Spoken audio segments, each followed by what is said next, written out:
Okay, guys, good afternoon and welcome. And today is Wednesday, which means we're down to talk about Miss Kobayashi Dragon Maid S. Now, here's the thing. Before I do my review of episode 2 of it, I like to say props to Kyoto Animation.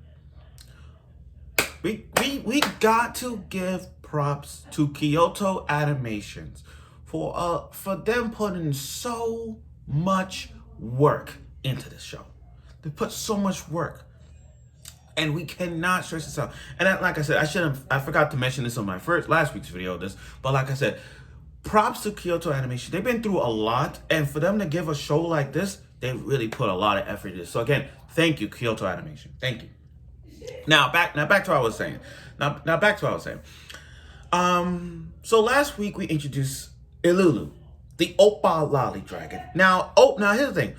It caused controversy. I heard that it caused controversy because of Ilulu at standpoint. Like Ilulu is both in and out. Like I think because people is just the way how she designed and the way how she designed, the way how she loves, and the way how people are using her as fan service and all that stuff. I get it, but again, people have tastes. People have their opinions on who they like and who they hate. We all in the community does that. We do that a lot. But Lulu being like a controversy thing, I don't see a problem with it. I don't see a problem with Lulu. Like I really don't. I didn't have a problem with Kanna. I didn't have a problem with Tohru, Elma, Loco because people have their different tastes. People have tastes. Like I got friends who love Tohru. I got friends who like Kanna. I got friends who like Elma and Loco. But that's okay. That's okay. Now, episode 1 did gave us a funny cliffhanger with Kobayashi being a dude. And then episode 2 came in, and I said to myself, you know what? There's no way that they're gonna make the entire episode of Kobayashi being a dude. But this is what y'all wanted, guys.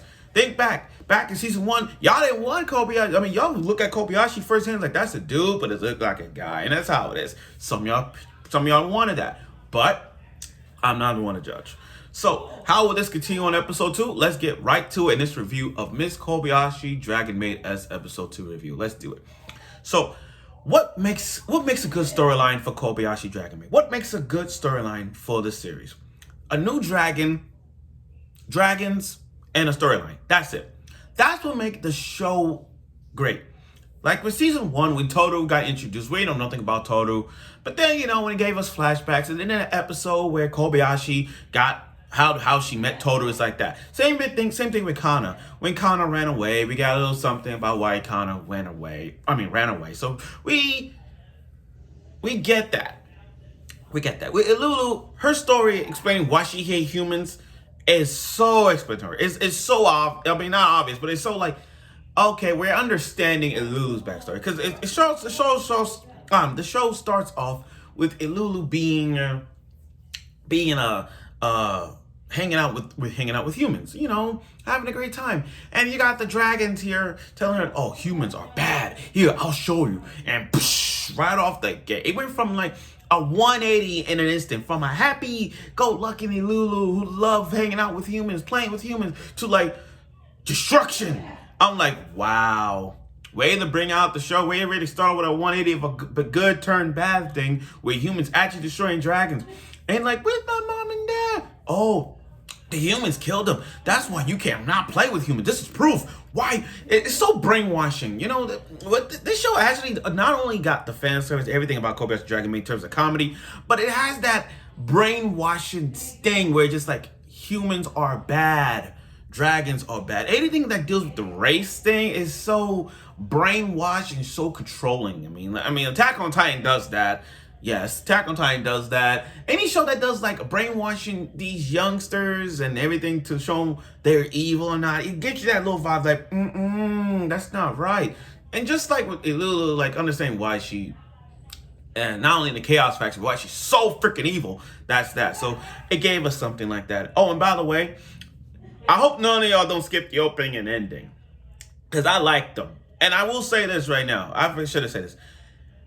I think Miss Kobayashi Dragon Maid S, the opening sequence and the ending sequence should be nominated for best. I mean, at the Crunchyroll Anime Awards, it should be nominated for best opening sequence and the ending sequence. The way how, again, the opening sequence never surprises me with them rapping like go, go, go, go, all that stuff, and they're in cosplaying outfits. It's really great. Don't miss it. Okay, let's move on. So this is the life and times of Mr. Kobayashi. Yes, Mr. Kobayashi. Now that she, whatever, has a penis, it's time to discuss the elephant in the room. Yes, Kobayashi got a boner, and now now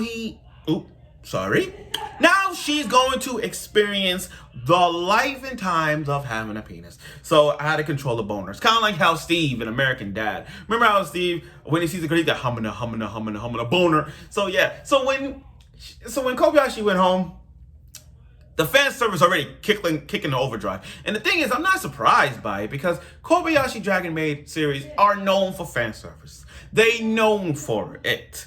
Despite the comedy, they are known for the fan service, and we got that. What a way to have that when Kobayashi walked in and told her with her bath towel. Fan service, LOL. Okay. And so Kobayashi, I keep saying he because he has a penis. See, you see what it does? It mess up your mind. Anyway, Kobayashi, she's trying to control your penis. I mean, he can't keep it on. She can't keep it up. Like she's trying to maintain it. Like try not to get a boner. Like control it.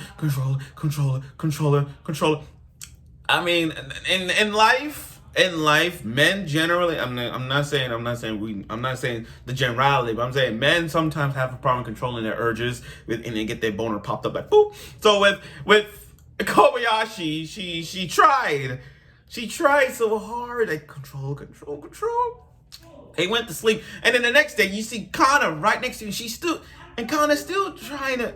And Kobayashi's still trying to do it. There was a scene when they watched this educational video and they're like the roll pattern like this, roll, and then oh my god, you got Tohru in the back, Kanna in the front, and her boobs is here. She trying to control it, but that was the only way because she's trying to prove a message that okay, you have this lust thing.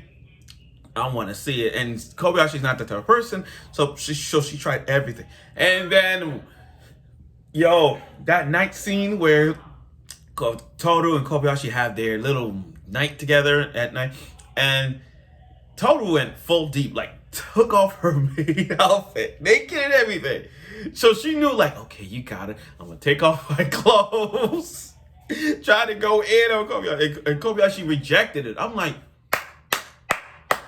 Kobayashi is stepping up. She is stepping up her game.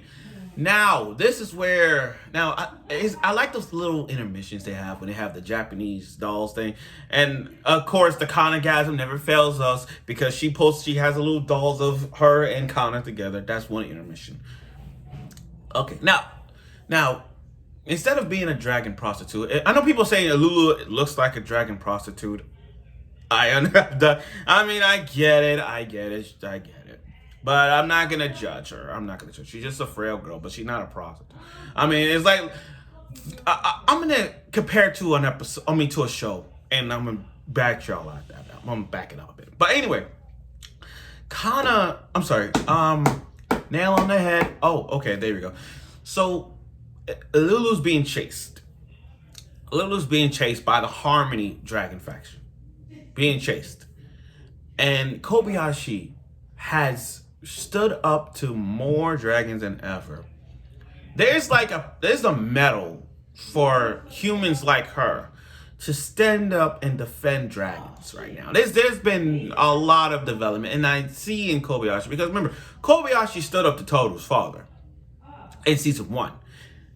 I believe that as the episode progresses, we're gonna see Kobayashi standing up against Ilulu's father. So I'm really looking forward to that. But anyway, she carry Ilulu into the park, and that in the Lulu explaining her reasons for hating humans. Kobayashi explaining her reasons about it, and then that's the emotional scene where Lulu's crying and Kobayashi hugging Lulu. That is so emotional, so emotional. And it's like, oh, that is so sweet, and it was sweet as hell. And then here come the Harmony Dragon, and then when that Harmony Dragon hit Kobayashi. Oh my God, here comes Tohru going rage. Here's the thing about Tohru. The one rule in Kobayashi series, the one rule in Kobayashi that everybody should know is this. Don't mess with Kobayashi. Don't hurt Kobayashi, because if you do, Tohru is going to come and kick your ass. She's one of those, Tohru's like one of those girls. Tohru's like one of those characters she's like, oh, you mess with Kobayashi? I'm gonna break you, bitch. You hear me? And that's what Tohru is. And it's like if Tohru was somewhere out of state, if Tohru was out of state and in another country, let's say Tohru's in another country, and then something hurt Kobayashi, anybody that hurt Kobayashi, you know that she would automatically come all the way there and kick his or her ass. And that's what Tohru just literally dragging choke the hell out of them, erase the memory, and broken horn. I'm like, oh my God, she vicious.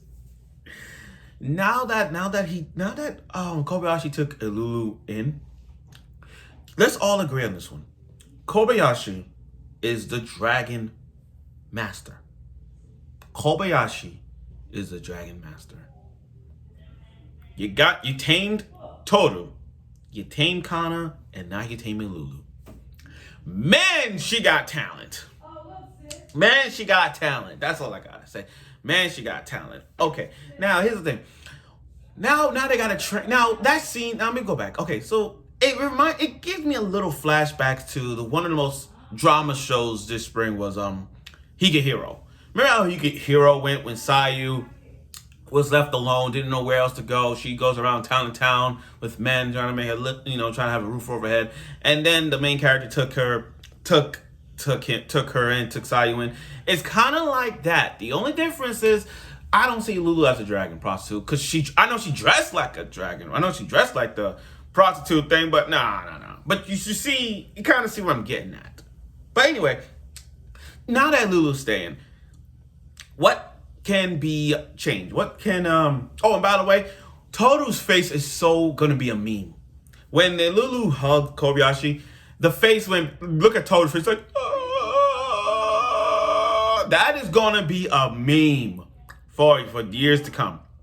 Okay, now back to what I was saying. Now that Lulu's out, now that Lulu's living with Kobayashi, it's time to see what can she do. She hasn't known much about human stuff, so that's one thing. Just like what Tohru did with Kanna, explained how to live a human life. So, what can Ilulu do? Well, for one thing, get rid of those dragon hands and get actual hands. But the way she did those hands, it's like a hand. She got the arms, but it's like a little circle. It's a circle, a perfect circle with miniature, tiny little microscopic hands that is gonna grow soon. So yeah, and the way how she doing it is like, I understand it's her hands, but come on. A circular fist, that's like trying to open up a DVD case. And I'm trying to look. Come on, get the disc out. See, I can't even do that. But with her tiny little circular, muscular, little microcosmic hands, she can open it easily, flipping pages. So, okay, so now it's time for, this is a segment we like to call How to Train Your Dragon, Ilulu edition. Okay, so you're trying to train, you're trying to master her hands, trying to teach her what clothes to wear, and her clothes, nothing fits her except Tohru's size, except she got a bigger bust size than that. And I like the segment. I like the part when she's like, that's how she is. Her bust is so big to a point where Kobayashi's like, I want 5% of that breast. She wanted 5% of that breast. I feel bad. I feel bad for most anime characters who are flat-chested. I really do feel bad. Anytime a flat-chested anime character, regardless, and they see a big-breasted girl, they look at their bust size and like, oh, they get so jealous. They're so sad that they can't grow that. I feel bad for most of those flat-chested girls. I really do. I really do. Because I, like I said, I don't have a problem with like bust size. I don't have a problem. It's just that I have a girl, who has a good personality, that's my favorite. Any girl with a nice personality, then I'll take it. If you're into that bust size thing, okay. I'm not judging. I'm just saying. So Lulu wore some clothes like Tohru's clothes, and it actually fit the same. Now she's figuring out, okay, what can I do? I can't go to school. Can I go to school? Hell no, because Kanna has. You understand? Kanna's height is elementary school. You look at Ilulu's personality, and Ilulu is more like, okay, maybe Ilulu is middle school. Whoa, not in middle school. My bad. She's the same age as Tohru, so I think she would be safe to say she can get a job. There's no way she can go to school. Imagine Ilulu going to elementary with Kanna. Do you know that all the big breasts, do you know with her big breasts, the boys are gonna freak out and the girls are gonna be jealous? Not to mention Kanna's girlfriend, which I'm gonna call it. She is gonna freak out. She's going to offend Kanna in so many different ways. So hell no. Don't even go to middle school. Don't even go to high school. Ilulu, that's what I'm saying. Okay, so back to what I was saying. And then after nights, the funny thing happened in this episode that really got off the edge of my seat. Ilulu said, I want to have sex with you. She said that to Kobayashi.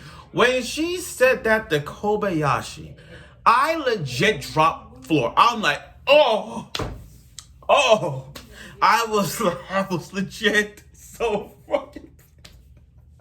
I was legit laughing at that moment. She said when she was like, oh, I want to have sex with you. And her reasons are so funny. Well, not funny, but more like, because I used to live alone. But if I have babies with you, then we could be together, all that stuff. I'm like, oh my God.